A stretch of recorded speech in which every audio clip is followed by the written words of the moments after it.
Welcome to your channel, Cross Culture Institute, berdiri tegak di tengah. Saya ingin mengupas lebih lanjut tentang carut-marut perpolitikan di Indonesia akhir-akhir ini yang sedang viral. Ingin mencari tahu dari mana sebenarnya sumber masalahnya.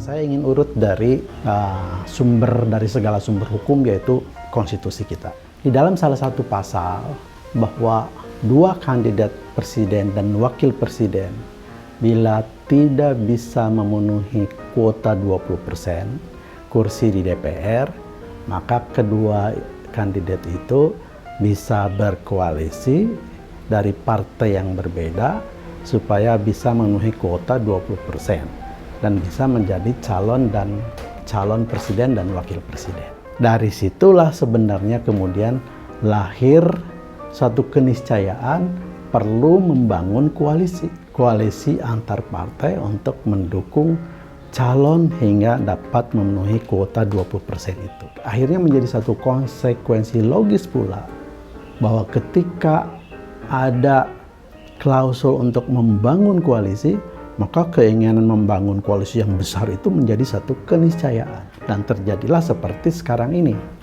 ya, di mana hampir 80% koalisi kepada pemerintahan Jokowi dan 20% apa yang mereka sebut sebagai oposisi. Lebih dari itu menjadi satu konsekuensi logis pula, ya, bahwa koalisi yang besar itu justru melahirkan kelemahan pula.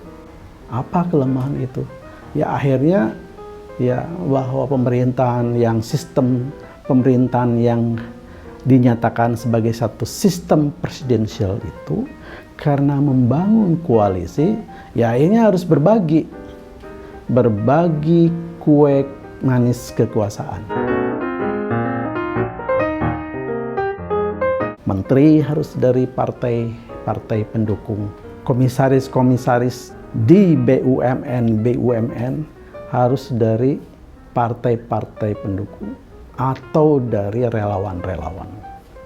Pejabat-pejabat tinggi negara, pejabat-pejabat tinggi publik di berbagai lembaga yang memungkinkan dapat diisi dari orang-orang partai koalisi, relawan dan lain sebagainya, itu ditempatkan di situ seperti KSP dan seterusnya.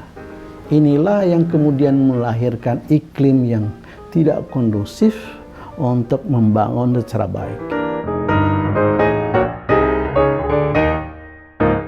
Kemudian berebut di dalam itu menjadi satu keniscayaan. Tinggal menunggu waktu saja, pada saatnya nanti mereka yang tidak mendapatkan jatah manisnya kue kekuasaan itu akan bicara. Oleh karena itu, saya kira ya di tahun-tahun ini harus dituntaskan, semua harus mendapatkan gula kekuasaan, manisnya gula kekuasaan, supaya mereka tidak bicara. Karena hukum kekuasaan itu 60% harus mereka mendapatkan manisnya kekuasaan.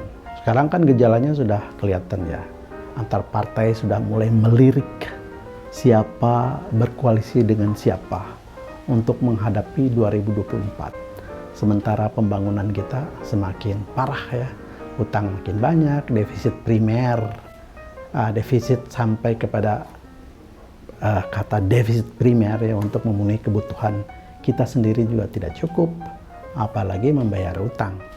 Bunga utang saja harus pinjam dari luar negeri. Inilah sistem yang menurut saya buruk ya, yang tidak difahami sebagai persoalan yang melahirkan berbagai macam masalah di dalam kehidupan berbangsa dan bernegara ini. Billahi taufiq wal hidayah. Wassalamualaikum warahmatullahi wabarakatuh.